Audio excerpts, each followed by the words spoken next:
Okay, तो rectangular पैरेललोपाइड और cuboid ये चैप्टर 4 है। इसमें जो मैंने फिगर ये बनाया हुआ है ये रेक्टेंगल शेप में है, इसको रेक्टेंगुलर पैरेललोपाइड और क्यूबॉइड कहते हैं। पर ये जो शेप दिख रहा है आपको, ये इसके चारों साइड्स सभी के सभी साइड्स आपस में बराबर है, यानी कि स्क्वायर शेप में है और इसका नाम क्यूब है। फिर से एक बार बता दूं कि जिसके सारे साइड बराबर होंगे, इक्वल होंगे, तो वो क्यूब कहलाएगा, वो स्क्वायर शेप का होगा। इसका हर साइड स्क्वायर होगा और इसके हर साइड रेक्टेंगल है, तो इसीलिए इसको रेक्टेंगुलर पैरेललोपाइड या क्यूबॉइड कहा गया है। इसके फॉर्मूले को समझना बहुत इंपॉर्टेंट है, क्योंकि इसी फॉर्मूले से हम आगे के सम्स के अप्रोच कर पाएंगे और एक के बाद एक मुझे सारी फॉर्मूले को डिस्कस करनी होगी। तो सबसे पहले हम ये समझेंगे कि जो सारा कॉर्नर्स मैंने मार्क कर रखा है, इन सारी कॉर्नर्स को हम कहते हैं वर्टिसेस। ठीक है, क्या कहलाता है ये? वर्टिसेस। स्पेलिंग देख लीजिए, मैं लिख रहा हूँ VERTICES, वर्टिसेस। ओके, नाउ अब जो ये वाला साइड दिख रहा है, ये कॉर्नर दिख रहा है, एक, यह 2, यह 3, यह 4, तो ऊपर जब 4 है तो नीचे भी 4 है, 1 2 3 4, तो टोटल 4 4 कितना हो गया? 8 हो गया। पर ये 8 जो ऊपर नीचे है तो कोई पिलर से ना खड़ा है भाई, अपने आप थोड़ी खड़ा है। तो ये 1 2 3 4, ऊपर 4 नीचे 4, 8 हो गया। फिर 1 2 3 4, फिर से 4, 8 4 12 हो गया। यानी कि जो आपके एज है, इसको एज कहते हैं। ठीक है जी, ये जो आपके एज है या फिर साइड है, टोटल कितने हैं? 12। ठीक है, इतना तक तो क्लियर होगा। नेक्स्ट आगे की तरफ आते हैं। साइड समझ लिया, वर्टिसेस समझ ली। अब ये जो पूरा का पूरा दिख रहा है आपको part, this is called surface. This is called surface. Surface कितना है?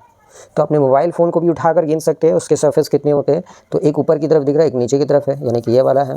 कितना हो गया टोटल? 2। फिर यहाँ इस साइड से बनेगा, कितना हो गया? 3। फिर इस साइड से बनेगा 4। फिर पीछे के साइड से बनेगा इधर 5। फिर सामने के साइड से बनेगा 6। टोटल कितने हो गए? 6। इस तरह से मोबाइल को भी उठाकर उसके सरफेस भी काउंट कर सकते हैं। ओके, अब फॉर्मूला की तरफ आते हैं, जिसको अच्छे से समझ तो लिया है। फॉर्मूला में एक के बाद एक समझना पड़ेगा आपको। सबसे पहले एरिया की तरफ आना पड़ेगा। अभी जो हम एरिया की बात करें वो टोटल एरिया। ठीक है, जो मैं एरिया की बात कर रहा हूँ वो टोटल एरिया, नहीं, इस पूरे का टोटल एरिया, ये पूरा रेक्टेंगुलर पैरेललोपाइड का टोटल एरिया। हाँ, सो एरिया का फॉर्मूला हो गया 2 है ये। ठीक है, LB plus BH plus HL। अच्छा, इसको याद रखने के लिए आप कोई भी ट्रिक निकाल सकते हो। ठीक है, यहाँ पे डिपेंड करता है, LB BH HL। नेक्स्ट, अगर इसी तरह से हम क्यूब का एरिया मालूम करना चाहे तो क्यूब का एरिया, देखिए एक के बाद एक एरिया में दिखा रहा हूँ आपको, ताकि कन्फ्यूज़न कहीं से भी ना रहे। एवरी कॉर्नर, हर कॉर्नर से कन्फ्यूज़न दूर हो जाए। तो मैंने एक लाइन ड्रॉ किया था कि आपके ईजीनेस के लिए, आसानी के लिए, रेक्टेंगल का अलग, क्यूब का अलग, दोनों का अलग अलग फॉर्मूला एक साथ देख पाए ताकि कोई कन्फ्यूज़न ना रहे। सो यहाँ पे एरिया निकालेंगे तो 6 इंटू साइड का स्क्वायर कर देंगे, क्योंकि 6 साइड होता है जो कि सारे के सारे आपस में बराबर है। तो 6 इंटू साइड, और इसके साथ लिखेंगे क्या? इसके साथ लिखेंगे स्क्वायर यूनिट। स्क्वायर यूनिट ये भी बहुत इंपॉर्टेंट है, जो मैं आपको समझाने जा रहा हूँ। ठीक है, स्क्वायर यूनिट का क्या रोल है? स्क्वायर यूनिट यहाँ पे क्या करेगा? तो स्क्वायर यूनिट ये है कि जैसे मैंने स्क्वायर यूनिट लिखा है तो मैंने एरिया क्या है बाद ही लिखा है। ठीक है, स्क्वायर यूनिट मैंने एरिया के बाद लिखा है। इसका मतलब ये है कि अगर आपके क्वेश्चंस में एरिया मेंशन है, अगर किसी भी क्यूब का या क्यूबॉइड का एरिया मेंशन है, यानी कि वो नंबर मेंशन है, जैसे कि 650 है, 350 और लिखा हुआ है 350 स्क्वायर यूनिट, और उससे पहले कोई भी लैंग्वेज मेंशन नहीं है कि वो एरिया है कि क्या है, तो आप इसके यूनिट से ईजिली समझ सकते हो कि वो एरिया ही है। ठीक है, सो यूनिट आपको क्या करने में हेल्प कर रहा है? आपको ये समझने में हेल्प कर रहा है कि वो एरिया है। अगर वो एरिया है so of course area find out करने को तो नहीं कहा जाएगा कि आप उसको मालूम करें। सो ये बड़ा हेल्पफुल है यूनिट को समझना, क्योंकि ये यूनिट काफ़ी हेल्पफुल रहेगा क्वेश्चंस को समझने में, क्वेश्चन समझने में काफ़ी हेल्पफुल रहेगा। सो नेक्स्ट फॉर्मूला की तरफ आते हैं। एरिया हो गया वॉल्यूम। वॉल्यूम मतलब ये कितना पानी को रख सकता है अपने अंदर, इस कंटेनर के अंदर जो रेक्टेंगुलर शेप में होता है, इसके अंदर कितना पानी आ सकता है, इसकी कैपेसिटी क्या है। तो इसकी कैपेसिटी मालूम करने के लिए इसके लेंथ को, इसके ब्रेथ को और इसके हाइट को मल्टीप्लाई करेंगे, और यूनिट का यूज़ करेंगे cubic unit. Cubic unit, unit इसलिए यहाँ पे लिखा जा रहा है क्योंकि मुझे तो पर्टिकुलर कोई लेंथ ब्रेथ तो मालूम नहीं है जो मैं मीटर सेंटीमीटर वगैरह लिखूँ, तो इसीलिए लिखा जा रहा है यूनिट। और क्यूबिक मतलब वॉल्यूम के लिए यूज़ किया जाने वाला। सो आप इसके भी यूनिट से समझ सकते हो कि वो वॉल्यूम है या फिर एरिया है। Okay, so very important. So next, इसका वॉल्यूम का फॉर्मूला क्या हो सकता है? क्यूब का। सो इसके वॉल्यूम के लिए मुझे क्या करना पड़ेगा? 3 साइड को आपस में मल्टीप्लाई करना पड़ेगा। इसका मतलब क्या होगा? साइड का क्यूब हो जाएगा। ठीक है, साइड का क्यूब हो जाएगा। 3 साइड्स को आप मल्टीप्लाई कर देते हो। देखा जाए तो सेम ही है, पर इसमें लेंथ ब्रेथ नहीं है, इसलिए 3 साइड को मल्टीप्लाई कर रहे हो। ठीक है, नंबर 3 की तरफ आएंगे। ठीक है, डायगोनल। डायगोनल, सो डायगोनल आपको निकालने को कहा गया। तो डायगोनल मैंने पहले ही आपको समझा दिया कि कॉर्नर, एक कॉर्नर जब दूसरे कॉर्नर से मिलता है, एक कॉर्नर जब दूसरे कॉर्नर से मिलता है तो इसको डायगोनल कहते हैं, ठीक है, इसको डायगोनल कहते हैं। सो डायगोनल निकालने के लिए अगर हम रेक्टेंगुलर पैरेलल का निकाल रहे हैं, रेक्टेंगल वाला शेप का निकाल रहे हैं, सो ऑफकोर्स इसके डायगोनल के लिए एल स्क्वायर होना चाहिए, बी स्क्वायर होना चाहिए और एच स्क्वायर होना चाहिए। वहीं पे अगर हम यहाँ क्यूब में डायगोनल निकाल रहे हैं तो क्या यूज़ करना चाहिए मुझे, तो इसके डायगोनल के लिए फॉर्मूला होना चाहिए √3 इंटू साइड, क्या होना चाहिए, √3 इंटू साइड, ठीक है। नेक्स्ट क्वेश्चन मतलब नेक्स्ट फार्मूला की तरफ आइए, चौथा नंबर फार्मूला। अरे 1 2 3 एरिया हो गया, वॉल्यूम हो गया, डायगोनल हो गया, यही तो क्वेश्चन, बस इतना ही तो फार्मूला लगता है। चौथा फार्मूला कहाँ से आ गया, हाँ चौथा फार्मूला भी किया जा सकता है इन सम केसेस। मतलब क्या कि मैंने तो टोटल एरिया बताया, ठीक है, यहाँ भी टोटल एरिया है, लेकिन अगर पूछ लिया गया कि भाई एक साइड का एरिया क्या है, रेक्टेंगल शेप में एक साइड का एरिया क्या है, क्यूब शेप में एक साइड का एरिया क्या है, तो अगर एक साइड का एरिया पूछ लिया गया तो क्या करना पड़ेगा, ठीक है। अगर एक साइड का एरिया पूछ लिया गया और पूछा भी गया है एक आध क्वेश्चन में, so area of one surface, एक सरफेस का, सिर्फ एक सरफेस का एरिया निकालना हो तो चूंकि ये रेक्टेंगल है तो L/B कर दें, ठीक है। लेकिन इसी तरह से नंबर 4 के लिए, दैट इज़ क्यूब के लिए क्या करेंगे, अगर एरिया ऑफ वन सरफेस निकालना हो, area of one surface area निकालना हो तो क्या करेंगे, इसके लिए कुछ नहीं करना है, साइड इंटू साइड कर देना, दैट विल बी साइड का स्क्वायर हो जाएगा। इस बार 2 बार साइड से मल्टीप्लाई कर देना, सो यहाँ से एरिया निकल के आ जाएगा। तो इस तरह से मैंने सारे फार्मूले को डिस्कस कर दिया है, रेक्टेंगुलर पैरेललोपाइड और क्यूब के सारे फार्मूले वेरी इंपॉर्टेंट, सारे के सारे इंपॉर्टेंट है। ये फार्मूले को सामने रखना है, इसे कॉपी में नोट डाउन करनी है और फिर उसके बाद बुक ओपन करना है, क्वेश्चन देखना है और फार्मूला को देखते हुए क्वेश्चन पुट करना है। इस तरह से सारे फार्मूले अपने आप याद हो जाएंगे। यही ट्रिक है याद करने का, बैठ कर रटना नहीं है, रटने से फार्मूला दिमाग से निकलता चला जाएगा और क्वेश्चन भी सॉल्व नहीं हो पाएगा। फार्मूला काफ़ी हेल्पफुल होगा, फार्मूले को मैंने एकदम पूरा साइड टू साइड लिख लिया है जो कि काफ़ी हेल्पफुल होगा। सामने एकदम फार्मूला रहेगा तो ईजिली सारे क्वेश्चंस बन जाएंगे और फार्मूला अपने आप में बहुत इंपॉर्टेंट है सारे सम्स को सॉल्व करने के लिए। ओके, सो नेक्स्ट क्वेश्चन की तरफ हम लोग आगे बढ़ेंगे, क्वेश्चन का अप्रोच करेंगे और ये फार्मूला को नोट डाउन करना है, सिर्फ से देखना नहीं। रेक्टेंगुलर पैरेललोपाइड और क्यूबॉइड, ये chapter 4 question number 3 1 and 2 already has been done. So ये क्वेश्चन नंबर 3 है, रेक्टेंगुलर पैरेललोपाइड और क्यूबॉइड, WBBSE क्लास 10। ये क्वेश्चंस को सॉल्व करने से पहले आप इसकी लिस्ट बनाना शुरू करें कि क्या क्या इन्फॉर्मेशन दिया हुआ है। सबसे पहले देखें, लेंथ, ब्रेथ एंड हाइट, ये तीनों के तीनों मेंशन है। एक है 5 सेंटीमीटर जो कि लेंथ है, ब्रेथ है 4 एंड हाइट है 3 मीटर। ओके, सबको पहले क्या करना है, बारी बारी लिख लेना है, LENGTH। अच्छा, अगर आप एग्जाम में लेंथ लिखते हो तो उसके ब्रैकेट में L यूज़ कर देना, ताकि जब आप दोबारा यूज़ करो सो बार बार आपको L लिखना, लेंथ पूरा लिखना ना पड़े। और डायरेक्टली अगर आप L का यूज़ करते हो तो एग्जामिनर को आपको ये शो करना पड़ेगा वो L का क्या मीनिंग है। सो यहाँ पर एक ही बार में सारी चीज़ों को मेंशन हम लोग कर सकते हैं। सो L = 5 मीटर, ठीक है। Breadth, that is B = 4 centimetre, ठीक है। अच्छा, यहाँ पे क्या हुआ है, 5 सेंटीमीटर जो लिखा हुआ है एक्चुअल में ये मिस्टेक है, ये 5 मीटर है, ठीक है, 5 मीटर 4 मीटर, इस क्वेश्चन में एक मिस्टेक है। एंड जो हाइट है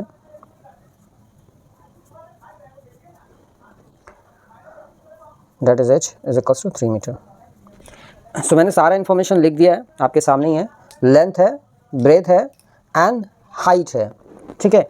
सो ये सारी इन्फॉर्मेशन जब दी हुई है, सो अभी करना क्या, क्वेश्चन के आगे बोला क्या है, कहा क्या है, क्वेश्चन को समझना सबसे ज़्यादा इंपॉर्टेंट है। अगर आप सोल्यूशन एक बार समझ रहे हो, क्वेश्चंस को 10 बार समझो, क्योंकि क्वेश्चन में ही प्रॉब्लम होता है सभी को और क्वेश्चन के अंदर ही आंसर होता है। तो ये सारी ट्रिक तब काम करेंगे जब आप क्वेश्चन को समझना सीख जाओगे। प्रॉब्लम यहीं पर है, रीडिंग प्रॉब्लम पे है, समझ नहीं पाते हैं, इसकी वजह से जो है आप आंसर का फाइंड आउट नहीं कर पाते हैं। सो क्वेश्चन में कहा गया, let us right the length of the longest rod which can be kept in that room. So room है कैसा, रूम क्यूबॉइडल है, क्यूबॉइडल मतलब जिसमें लेंथ है, ब्रेथ है, हाइट है। इट्स नॉट अ क्यूब, ये क्यूब नहीं है, ये क्यूबॉइड है। ये मीन्स दैट कि ये रेक्टेंगुलर शेप में है, तो रेक्टेंगुलर शेप में है। अब उसके अंदर एक लॉन्गेस्ट रॉड को मुझे रखनी है, सो ऑफ कोर्स वो एक डायगोनल फॉर्म में ही रख सकते हैं। सो डायगोनल फॉर्म में रख सकते हैं, इसका मतलब ये है कि लेंथ ऑफ डायगोनल निकालने को कहा जा रहा है। ये समझना सबसे ज़्यादा इंपॉर्टेंट है अपने आप में, क्वेश्चन को समझ पाना ही सबसे ज़्यादा इंपॉर्टेंट है। जब मुझे यही समझ में नहीं आएगा कि यहाँ पे लेंथ ऑफ डायगोनल निकालने को कहा जा रहा है, सो हम फॉर्मूला कैसे अप्लाई करेंगे, you will be very confuse at this time and you will not understand that what the question is demanding here. So first you will have to get out the formula of the length of longest rod. So यही मेरा demand, यही मेरा question है, तो इसके according मैंने लिखना होगा the required length of longest rod equals to, so longest rod यानी कि लेंथ ऑफ डायगोनल ही निकालना है यहाँ पर, जिसकी फॉर्मूला क्या होता है L square plus B square plus H square.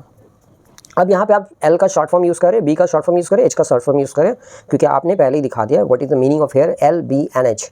सो यहाँ पर लिख सकते हैं एल स्क्वायर मीन्स व्हाट 5 का स्क्वायर है ना जी, breadth square B square that will be 4 का square and H square that will be 3 का square. Okay, now here you can write 5 square it mean that 25 16 and 9। अगर इन सारे को add करेंगे तो क्या आएगा 50 आएगा। अब लोग 50 आया तो 50 का एलसीएम निकाल ले, 50 का एलसीएम निकालोगे अब तो क्या देखने को मिलेगा, चलो 50 का एलसीएम निकाल लेते हैं थोड़े से साइड में। 2 2s 4 2 5s 10 5 5s 25। सो यहाँ पे क्या देखने को मिल रहा है कि भाई 2 5 है वो कॉमन है, तो इसका मतलब 5 बाहर होगा और जो 2 है वो अंदर होगा। सो यहाँ से required length of longest rod 5√2 metre, यही आंसर है आपका, ठीक है, यही आंसर है आपका 5√2 मीटर, यही लेंथ है किसका लॉन्गेस्ट रॉड का, जिसे रखा जा सकता है। और इसके यूनिट को मेंशन करना भी वेरी इंपॉर्टेंट, बहुत इंपॉर्टेंट है, क्योंकि आप बता रहे हो कि वो लेंथ है ना, वो एरिया नहीं है, वो कोई वॉल्यूम नहीं है। सो आपका क्वेश्चन नंबर 3 यहाँ पे ख़त्म होता है एंड कंप्लीट होता है, ठीक है। सो यहाँ से हम लोग क्वेश्चन नंबर 4 की तरफ आते हैं। क्वेश्चन नंबर 4 में क्वेश्चन क्या है, the area of one surface of A cube is 64 square centimetre.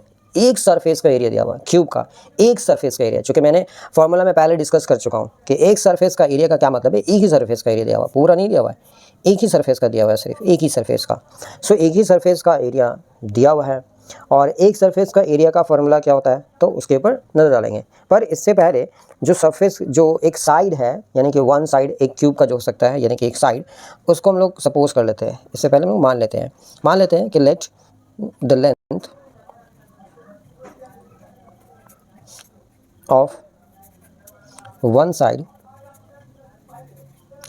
Of cube, ठीक है, ये क्यूब है, यहाँ लिखा हुआ है ना cube, is equals to A centimetre, ठीक है, ए मीटर या स्क्वायर सेंटीमीटर, क्या मानना है, मीटर मानना है सेंटीमीटर मानना है। सो भाई आपका जो एरिया है वो तो सेंटीमीटर में है, तो आपको सेंटीमीटर ही मानना होगा, लेकिन अगर वो स्क्वायर मीटर में है तो स्क्वायर मीटर मानना होगा। जैसा क्वेश्चन है वैसे लिखना होगा। यहाँ सेंटीमीटर है, so you will have to write here centimetre, ठीक है, सेंटीमीटर। लेकिन अगर यहाँ मीटर है तो आपको लेंथ ऑफ वन साइड भी मीटर में ही लिखना पड़ेगा, ठीक है। सो मेरे यहाँ पे क्वेश्चन सेंटीमीटर, इसलिए सेंटीमीटर यूज़ कर रहा हूँ। आपका क्वेश्चन अगर बुक में मीटर है तो आपको यहाँ पे लेंथ मीटर रखना पड़ेगा, ठीक है। नाउ आप क्वेश्चन के आगे तरफ बढ़ते हैं। चलो वन साइड का तो निकाल दिया, अब जो गिवन है ना, एक काम करते हैं, वो जो गिवन है उसको भी ले लेते हैं। क्या गिवन है, एरिया ऑफ वन सरफेस, ठीक है। सो मैं ऐसे ही लिखता हूँ कि जो गिवन है मैं वो लिख रहा हूँ, ठीक है। क्या लिया है, area of one surface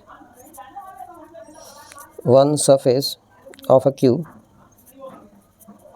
is equals to, कितना है, वन सरफेस एरिया का वैल्यू 64 है, कितना है 64 है, ठीक है। 64 क्या है, स्क्वायर सेंटीमीटर, ये वन सरफेस एरिया का, one surface of A cube का एरिया है, ठीक है। अब अगर आप एरिया के फॉर्मूला के ऊपर जाओगे तो आप ये दिखोगे कि वन सरफेस एरिया का फॉर्मूला क्या होता है, साइड इंटू साइड होता है। इसका मतलब क्या है, ए इंटू ए होगा, क्योंकि आपका एक साइड तो ए है तो ए इंटू ए होगा, तो यहाँ पे 64 हो गया। ए इंटू ए का मतलब क्या होता है, ए स्क्वायर होता है, ठीक है। और यहाँ पे 64 दैट विल बी 8 का स्क्वायर होता है ना, ओके। 8 का स्क्वायर होने से क्या हुआ, ये स्क्वायर कटा। सो आपके पास ए का वैल्यू आ चुका है 8, ठीक है। ए का वैल्यू क्या आ गया 8। निकालने को बोला गया था वॉल्यूम। अब जब साइड आपके पास है, यानी कि वन साइड है, एक साइड आपके पास निकल कर आ जाता है, सो वॉल्यूम हो टोटल सरफेस एरिया हो, ये कौन सी बड़ी बात है, ठीक है। सो वॉल्यूम का फॉर्मूला है क्या, वॉल्यूम का फॉर्मूला है, ठीक है, वॉल्यूम का फॉर्मूला क्या है, साइड का क्यूब है, साइड का क्यूब है, साइड को 3 बार मल्टीप्लाई कर ले, वही फॉर्मूला है। तो साइड है कितना भाई, 8 तो निकल के आ ही गया, ठीक है। तो 8 का क्यूब कितना हो सकता है, तो आप मल्टीप्लाई कर लो रफ में 512 क्यूबिक मीटर। सो फाइनली हम लोगों ने क्वेश्चन नंबर 4 का भी आंसर जो है वो सॉल्व कर लिया है, ठीक है, जिसका वॉल्यूम क्या निकल कर आया, 512 क्यूबिक मीटर आया, ठीक है, जैसे कि क्वेश्चन में पूछा गया था। सो अभी यहाँ पे ये ध्यान देनी होगी आपको कि आपको पूछा गया था वॉल्यूम निकालने, पर आपने निकाला क्या है, साइड निकाला है, क्योंकि अगर आपके पास यहाँ साइड मौजूद है ही नहीं तो आप वॉल्यूम निकाल कैसे सकते हो। इसका मतलब वॉल्यूम निकालने से पहले भी आपको एक साइड निकालना पड़ेगा, और साइड का वैल्यू दिया हुआ है। तो अब मेरी बात एक अच्छे से ध्यान में बैठा लेनी है, आपको ये याद रखनी है कि जब भी आपके साइड दिया हुआ, क्वेश्चन के अंदर कोई साइड मेंशन हो या वॉल्यूम मेंशन हो और उसके बाद कुछ भी क्वेश्चन कर रहा हूँ, तो उस साइड के बराबर आप उसका फॉर्मूला यूज़ करें। तो पहले मैंने साइड को मान लिया कि वही सेंटीमीटर है, क्योंकि साइड तो मुझे पता ही नहीं है, तो उस साइड को मैंने इस एरिया का दैट इज़ साइड का स्क्वायर होता है, यानी एस इंटू एस होता है। तो एस तो मेरा ए है, तो ए इंटू ए यानी ए स्क्वायर हो गया। तो यहाँ से ए का वैल्यू 8 सेंटीमीटर आ गया। जैसे ये साइड आया, अब आपसे वॉल्यूम पूछा जाता है, आपसे होल सरफेस एरिया पूछा जाता है, आपसे डायगोनल पूछा जाएगा। Any question that you can solve easily. So relate करना पड़ेगा हर क्वेश्चन को इसी बनाए हुए क्वेश्चन से। तो एक क्वेश्चन को आप अगर अच्छे से समझ रहे हो तो बाकी क्वेश्चंस को आपको रिलेट करना पड़ेगा। और यही मेथड है कि आपके एग्जाम में कुछ नया क्वेश्चन भी आता है तो आप उसका आंसर इजीली फाइंड आउट कर सकते हो, बशर्ते कि आपको रिलेट करना आना चाहिए। उसके लिए आपको प्रैक्टिस करनी पड़ेगी। जब भी आप कोई भी क्वेश्चन को सॉल्व करें, उसे ध्यान दे और उसे नोट कर ले, इस सामने में लिख ले कि जब भी आपका टोटल सरफेस एरिया देता हो या कोई वॉल्यूम मेंशन करता हो, उसके बराबर में आपको फॉर्मूला यूज़ करना है। उससे आपका साइड आ जाएगा और बाकी जो कुछ पूछा जा रहा है वो आप इजीली फाइंड आउट कर पाएंगे। तो आगे हम लोग नेक्स्ट क्वेश्चन की तरफ आगे बढ़ेंगे। मैंने बहुत इंपॉर्टेंट पॉइंट आपको बोले, आप उसको नोट डाउन जरूर करें। ओके, क्वेश्चन नंबर 5 की तरफ आते हैं। चैप्टर 4 रेक्टेंगुलर पैरेललोपाइड और क्यूबॉइड से यहाँ पर देखने को मिल रहा है कि जो ब्रेथ है वो दिया हुआ है, और ब्रेथ है किसका, एक कैनल का है, और कैनल है कैसे, रेक्टेंगल शेप में है। अब आप ये कहोगे यहाँ तो नहीं लिखा है रेक्टेंगल शेप में, पर मेरे भाई यहाँ देख लो कि ब्रेथ लिखा हुआ है, डेप्थ यानी कि हाइट लिखा हुआ है, और लेंथ पूछा जा रहा है। तो लेंथ, ब्रेथ और डेप्थ, लेंथ, ब्रेथ, हाइट होता ही किस में, रेक्टेंगुलर शेप में होता है, क्यूब शेप में नहीं होता है। ठीक है, तो ये सारी बातें जब आप जान ही चुके हो तो अब क्वेश्चन की तरफ बढ़ते हैं। क्वेश्चन में तो लिखा है कि कैनल जो कि रेक्टेंगल शेप में है, यानी कि रेक्टेंगुलर पैरेललोपाइड है, और उसमें जो ब्रेथ है वो 2 मीटर का है। ठीक है, ब्रेथ कितना मीटर का, 2 मीटर का है। तो चलिए लिखते हैं यहाँ पर, जो ब्रेथ है वो है 2 मीटर का। ठीक है, ठीक है, and depth that is height, और जो हाइट है, डेप्थ मतलब हाइट है, ठीक है, h is equals to 8 decimetre का। हो गया ना गड़बड़, गड़बड़ क्या हुआ कि breadth metre and height decimetre, problem है ना। दो अलग यूनिट होने से प्रॉब्लम ही होगा, यूनिट तो एक ही करना पड़ेगा, है ना। तो एक काम करते हैं, डेसीमीटर को हटाते हैं, इसको मीटर बनाते हैं। और कैसे बनाते हैं, कैसे कन्वर्ट करते हैं, ये मैंने आपको ट्रिक बताया हुआ है, ठीक है, स्टार्टिंग में ही चैप्टर के, उसको आप देखिए पहले, उसके बाद आपको खुद ही क्लियर समझ में आ जाएगा। तो जाहिर सी बात है, अगर इस 8 डेसीमीटर को मुझे मीटर बनाना है तो मुझे इसका करना पड़ेगा 10 से डिवाइड। तो ये कितना हो जाएगा, 0.8 मीटर हो जाएगा। ठीक है जी, चलिए आगे बढ़ते हैं। इतना तक करने के बाद फिर मुझे क्या करना होगा, तो मेरे पास यहाँ पे ब्रेथ है, हाइट है, सिर्फ लेंथ ही तो नहीं है, लेंथ ही तो मालूम करना है। तो मुझे ये मालूम है कि जो सॉइल एक्सट्रैक्ट किया जा रहा है उसकी जो वॉल्यूम है वो 240 क्यूबिक मीटर्स है। ठीक है, क्यूबिक मीटर्स मतलब वॉल्यूम को प्रेजेंट करता है, याद रखना है। अगर नहीं भी लिखा जा रहा है कि ये वॉल्यूम है तो मुझे क्यूबिक मीटर से ही पता चल रहा है कि ये वॉल्यूम है 240। ओके, 240 क्या है, क्यूबिक मीटर्स, मतलब ये वॉल्यूम है। किसका वॉल्यूम है, सॉइल का वॉल्यूम है। अब इस गड्ढे से जो सॉइल निकाला जा रहा है, एक बात बताओ, इस गड्ढे से जो सॉइल निकाला जा रहा है, तो इस गड्ढे का जो वॉल्यूम होगा बराबर, जितना वॉल्यूम से निकाला गया उतनी सॉइल का वॉल्यूम भी होगा। हाँ, तो ये बात तो सही है। तो क्या वॉल्यूम है सॉइल का जो निकाला गया, ठीक है। So volume of soil equals to volume of that canal. ठीक है, सो सॉइल का वॉल्यूम है 240, कैनल का क्या वॉल्यूम है, तो कैनल का BH है, L को यूज़ करके उसका वॉल्यूम भी निकाल देंगे। ठीक है, सो पहले निकालते हैं वॉल्यूम ऑफ सॉइल है क्या exactly. So volume of soil, ठीक है, वॉल्यूम ऑफ सॉइल यहाँ पे लिखा total quantity soil that is 240 cubic metres, यही है। और यही वॉल्यूम जो है सॉइल का वो वॉल्यूम ऑफ कैनल भी है। तो इसका मतलब ये है कि अकॉर्डिंग टू क्वेश्चन, अगर हम वॉल्यूम निकालना चाहें सॉइल का या फिर कैनल का, तो मुझे क्या यूज़ करना पड़ेगा वॉल्यूम के लिए, L into B into H is equals to 240 लिखना है। ठीक है, अच्छा, L तो मेरे पास है नहीं, तो यहाँ पे मुझे क्या करना होगा, लेंथ जो है वो L मान लेते हैं या X मान लेते हैं, L यानी कि लेंथ को L मीटर ये मान लेना है, C ये मान लेना है, ये सपोज कर लेना है। ठीक है, सो मैंने लेंथ को L मीटर सपोज कर दिया, तो L जो वो L ही रहेगा, B यहाँ से क्या होने वाला है, 2 होने वाला है। ठीक है, और H क्या होने वाला है, 0.8 होने वाला है।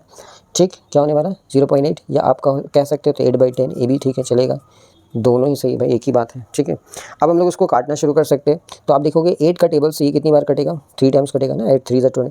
फिर 2 का टेबल से ये कितनी बार कटेगा, 15 बार कटेगा। सो आप कहोगे कि L इज इक्वल्स टू, तो आ गया 10, 15 को मल्टीप्लाई करोगे तो कितना होता है, 150 होता है, 150 मीटर। बस यहाँ से निकल कर आ गया कि जो लेंथ है वो 150 है, तो लेंथ ऑफ कैनल मेरे पास आ गया, द रिक्वायर्ड और the length of canal, the length of the canal is equals to 150 metre. Finally question number 5 has been solved, ये भी सॉल्व कर लिया गया है और जो मैंने काटा है वो आपको बहुत अच्छे समझ में आ गया होगा। और अगर नहीं भी समझ में, वीडियो को पॉज करें, बार बार देखिए, खुद कोशिश करें काटने की, क्योंकि काटना सीखना तो होगा ही आपको, क्योंकि आपको एग्जाम में खुद ही करना है, ठीक है। उसकी प्रैक्टिस करनी ज़रूरी है। बहुत सारे बच्चे, बहुत सारे स्टूडेंट्स में फंस जाते हैं, काट नहीं पाते, बहुत सारे जिनका बेसिक बहुत कमज़ोर है उनको काटने में बड़ी दिक्कत होती है। तो आप बार बार इसकी प्रैक्टिस करें, बार बार क्वेश्चन पढ़ने की प्रैक्टिस करें, उसको समझने की कोशिश करें। ये सारी चीज़ें जो छोटी छोटी हैं दिक्कत पैदा करती हैं, अगर ये दूर हो गया तो फिर आगे का सम बनाना will be very easy. Next question number 6 की तरफ बढ़ते हैं। अगर क्वेश्चन आपको थोड़ा शॉर्ट दिख रहा हो तो आप उसको जूम करके देख सकते हैं, ठीक है। हाँ, नेक्स्ट क्वेश्चन, इसका फॉन्ट थोड़ा छोटा है इसलिए मैं ऐसे कह रहा हूँ। क्वेश्चन नंबर 6 की तरफ आते हैं। क्वेश्चन बहुत छोटा सा है, स्मॉल सा क्वेश्चन है, क्वेश्चन नंबर 6, ठीक है। आंसर भी छोटा ही सा है, टेंशन वाली बात नहीं है। Length of diagonal of A cube is 4 centimetre.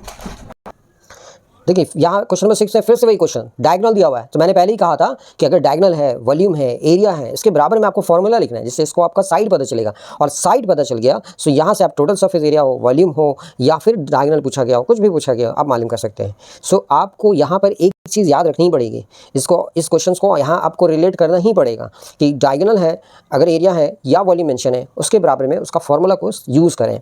So now अभी सबसे पहले मुझे क्या करना पड़ेगा, यहाँ पे मुझे लिखना है कि लेट जो लेंथ ऑफ वन साइड है ना, the length of one side